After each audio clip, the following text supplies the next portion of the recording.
El suceso de la farándula que más impactó a nuestro país a nivel mediático, pues no solo involucró a uno de los personajes más queridos de la televisión mexicana, sino que tras su ejecución, muchas esferas y grupos de interés se vieron involucrados, desde lo más bajo de la pirámide hasta la cúpula más alta y poderosa de este país. Paco Stanley, con su muerte, hoy en día en pleno 2024, sigue provocando que nos preguntemos qué y quiénes son los orquestadores de lo que pasó aquel lunes 7 de junio de 1999. Sur, el conductor de esta camioneta de color negro venía circulando por el periférico. Tan impactante, tan mediático y trascendental fue ese suceso que ese día no solo murió Paco, sino también los sueños políticos de un personaje que hizo hasta lo imposible por echar todo el polvo debajo de la alfombra para darle carpetazo y enfocarse en su máxima aspiración, la carrera presidencial. Yo no creo que se hayan aumentado los delitos, al contrario. Y mientras el procurador del Villar decía que la incidencia delictiva ha bajado en la Ciudad de México, era asesinado brutalmente Paco Stanley.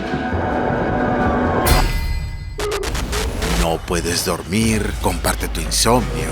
¿Cuál fue el personaje que terminó siendo fundamental para que Mario Besares no pasara 200 años tras las rejas?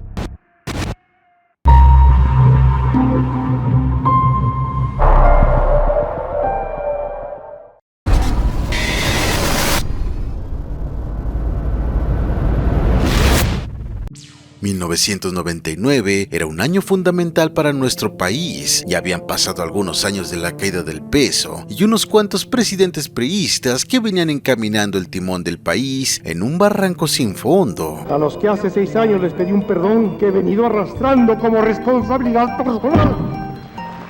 La izquierda en México fue tomando fuerza y muchos cambios se avecinaban, pues en el 2000 habría elecciones presidenciales y el milenio no estaba acabando de la mejor manera para el hegemónico PRI. Y es que con la muerte de Colosio y la caída del sistema de Carlos Salinas y Bartlett, el país empezaba a mostrar un interés genuino por la alternancia. Para ese momento, estados claves ya habían dado el primer paso, y quizá el más significativo fue cuando el entonces Distrito Federal lo ganó Cuauhtémoc Cárdenas y logró el primer triunfo de su partido. Abrió la puerta a los partidos de izquierda en la capital. Guardar y hacer guardar la Constitución Política de los Estados Unidos Mexicanos, el Estatuto de Gobierno del Distrito Federal y las leyes que de ellos emanan. Tras perder las elecciones presidenciales de 1988 y 1994, Cuauhtémoc apuntaba que la tercera sería la vencida, por lo que su máxima aspiración era ganar la presidencia en las votaciones del 2000. Para ello ideó un plan que según él le permitiría entrar en Los Pinos desde la capital, es decir, siendo el jefe de gobierno de 1997 al año 2000. Luchando contra viento y marea, su mandato lo fue llevando tras una lluvia de críticas por la violencia incrementada en el DF, y lo que menos esperaba es que su sueño político fuera eclipsado por el nato de un presentador de televisión. Nuestro compañero Paco. Televisión Azteca, desde luego, nunca lo hace por ética profesional mostrar estas imágenes, pero es tal nuestra rabia, no queremos que quede impune. Las circunstancias en que se dio agravaron la situación, pues cabe recordar que lo mataron a plena luz del día, afuera de un restaurante y en una de las avenidas más importantes del país. Que nos llena de tristeza porque esto es lo que le puede pasar a cualquiera que viva en esta ciudad, Lalo. Con la televisión como único gran poder de difusión, se evidenció por completo el pésimo trabajo de seguridad de la gestión de Cuauhtémoc en la Ciudad de México, y conscientes de que Paco no solo era una figura pública, sino un ícono de la televisión mexicana, todos los medios se unieron a una sola voz para exigirle justicia al entonces jefe de gobierno, que ya se hacía instalado en Los Pinos. Señor Cuauhtémoc Cárdenas, es la ciudad que usted nos está dejando. Está queriendo ser candidato de la República y nos están matando a los mexicanos. ¡Basta ya de eso, hombre! La presión mediática de los medios de comunicación empezó a incomodar a Cuauhtémoc Cárdenas, al grado que en lugar de tomar las cartas en el asunto, prefirió confrontar directamente a las televisoras, específicamente a TV Azteca, cadena en la que trabajó Paco hasta el último día de su vida, y literalmente se victimizó ante el asunto, asegurando que era víctima de una campaña en su contra. La pretensión de algunos medios informativos de responsabilizar a las autoridades de la ciudad, de crear una situación de angustia entre sus habitantes, constituye un acto de alta irresponsabilidad. Intereses particulares que se sintieron afectados, yo no diría tanto por el asesinato de esta persona, sino porque la investigación pudiera conducir, quienes estaban denunciando este crimen, pudieran estar implicados en otras cuestiones que pues no estaban muy claras. Situándonos en 1999, Ricardo Salinas en efecto ya era un multimillonario dueño de una empresa de televisión, pero ni remotamente era la figura mediática que hoy todos conocemos en las redes sociales, como una figura pública que se confronta de tú a tú con los políticos en el poder. Por ello, su discurso de hace 25 años fue más que emotivo, a unas horas del asesinato de Stanley, y hablaba básicamente en nombre de todo el país, exigiendo justicia por su muerte, un mensaje que traería consecuencias fatales para el gobierno del DF. Hoy le tocó a Paco, mañana le puede tocar a usted o a mí o a cualquiera. La impunidad nos aplasta. ¿Y dónde está la autoridad? Pregunto yo, preguntamos todos, ¿dónde está la autoridad? Este mensaje no cayó bien en el gobierno capitalino, y de inmediato Cuauhtémoc Cárdenas le delegó el caso a su procurador de justicia, Samuel del Villar, a quien le ordenó apagar este fuego antes de las elecciones. Por eso, desde el día 1, el procurador tomó el caso y se empezaron a poner las cosas muy turbias en la investigación. De entrada, aseverando que habían encontrado drogas en la camioneta en la que perdió la vida Paco, algo que hasta nuestros días no queda claro si fue sembrado o no.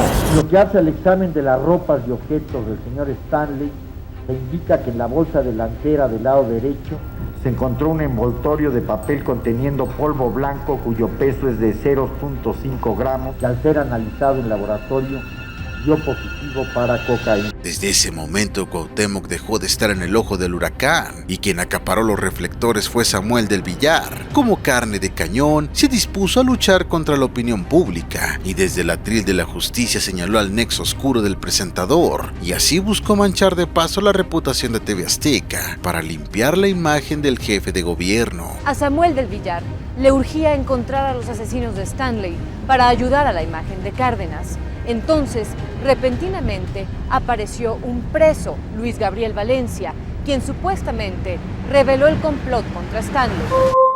La Procuraduría dio en sus investigaciones con un supuesto testigo clave del caso, el cual acusó directamente a Paula Durante y a Mario Besares de estar relacionados con el asesinato, pues aseguró verlos en varias visitas al reclusorio, reuniéndose con gente de los hermanos Amezcua, narcotraficantes de la época, con los que habrían planeado deshacerse de Paco. Según Valencia, los Amezcua le dieron instrucciones a la joven rubia y al cholo de que se entrevistaran con Mario Besares para ponerse de acuerdo con lo que tenían que realizar, y que el acuerdo con el señor Besares era para que lo ubicaran en un lugar. El testimonio del cocinero de los hermanos Amezcua fue más que suficiente para que Samuel del Villar mandara detener inmediatamente a Mario y a Paola, y con ello, a menos de 6 meses de su asesinato, y antes de que iniciaran las campañas, el gobierno capitalino ya se estaba colgando la medallita de dar con los responsables a la opinión pública. Llega un operativo por mí,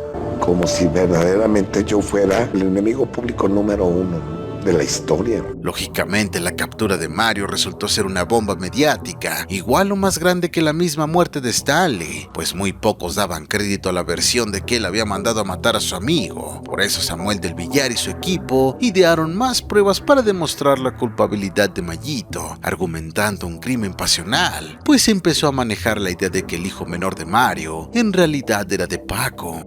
La evidencia muestra que Stanley se jacta de su paternidad natural sobre el segundo hijo de aquel, Y es que los antecedentes y situaciones a cámara estaban sirviendo como evidencia burda de cómo existía cierto recelo y coraje entre el Patiño y el presentador. El momento más recordado fue precisamente en uno de los últimos programas, cuando le festejaron el cumpleaños de Mario Besares, llevando a su familia al estudio, y Stanley, fiel a su estilo, aprovechó el momento para burlarse de su Patiño, ironizando que el menor de sus hijos era suyo, mofa que la Procuraduría, urgida por dar resultados, le pareció móvil suficiente para conectar punto A con el B. Honradamente, cheque usted a quién se parece. Lo que hoy podemos saber a más de 20 años de este caso es que la Procuraduría se ensañó no solo con un menor de edad, sino con literalmente un bebé al cual le expusieron ante el ojo público de manera directa, filtrando sus datos e invadiendo su privacidad, aunque afortunadamente este caso sirvió para presentar una ley que hasta nuestros días se mantiene vigente.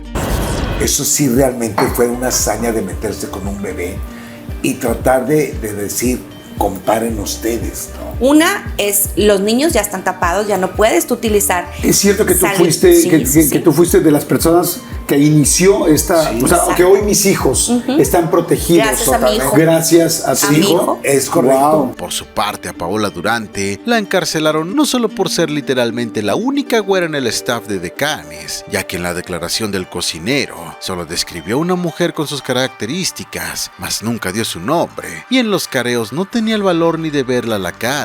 Pero aún así el caso se cerró para la Procuraduría y el año 2000 arrancó con los supuestos responsables de Paco tras las rejas. Cuauhtémoc Cárdenas cumplió su meta de postularse por tercera vez a la presidencia. Era evidente que el caso Stanley había sido fundamental en la elección de la gente, que lo reprobó en materia de seguridad, pues Paco fue la mancha que jamás pudo limpiarse.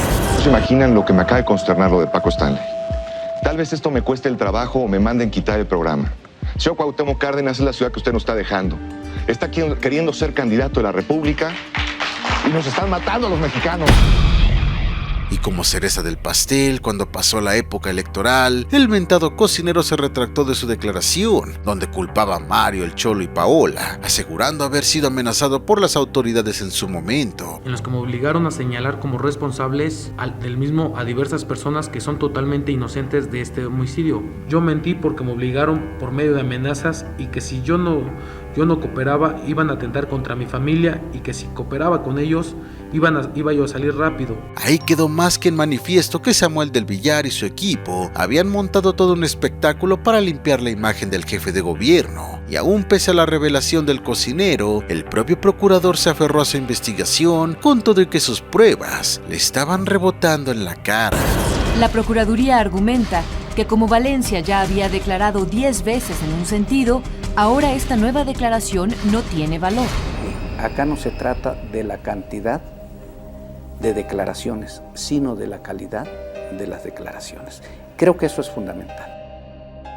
El entorno político seguía siendo quien controlaba la narrativa, y aunque Cuauhtémoc Cárdenas había pedido licencia para seguir con su campaña, el gobierno capitalino seguía siendo del PRD, y no solo eso, sino que quien acababa de ganar las elecciones para ser nuevo jefe de gobierno también era perredista, por lo que simpatizantes del partido mostraron su apoyo público a Samuel del Villar en el momento en el que se desmoronó su novela. Los dirigentes del PRD capitalino, Carlos Imas y Dolores Padierna, externaron su respaldo a las investigaciones sobre el homicidio de Francisco Stanley. Es porque está tocando intereses muy fuertes de gente muy poderosa. Finalmente llegó la etapa de transición en el poder. Vicente Fox entró a la presidencia de la República y el Distrito Federal quedó en manos de Andrés Manuel López Obrador. Al ser del mismo partido que su predecesor, Obrador quería seguir básicamente con la misma base que venía trabajando Cuauhtémoc, incluido el Procurador de Justicia, pero este declinó la invitación y puso en su lugar a Bernardo Batis.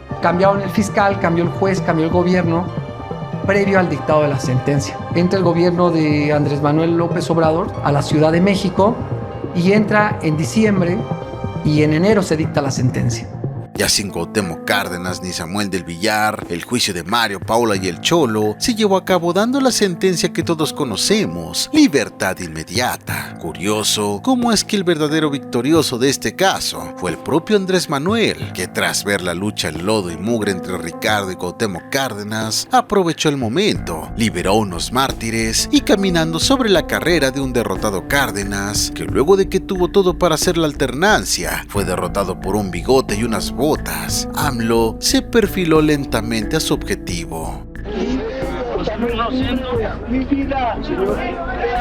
Han pasado exactamente 25 años de este suceso, que parece estar más vivo que nunca, y si ya de por sí un show de televisión ahora pretende lucrar con el caso, una vez más, como es la Casa de los Famosos. ¡Llegó, Mayito! ¡Nos volvieron a encerrar! ¡Nos volvieron a encerrar! Parece que la realidad superó a la ficción una vez más, pues con la detención del Mayo Zambada, quizá ahora sí tengamos muchas más respuestas de las que nunca antes imaginamos. El Mayo Zambada habría sido detenido en Texas, allá en los Estados Unidos. Reciba un pequeño presente de su amigo Mayo Zambada de Culiacán. Estamos aquí presentes.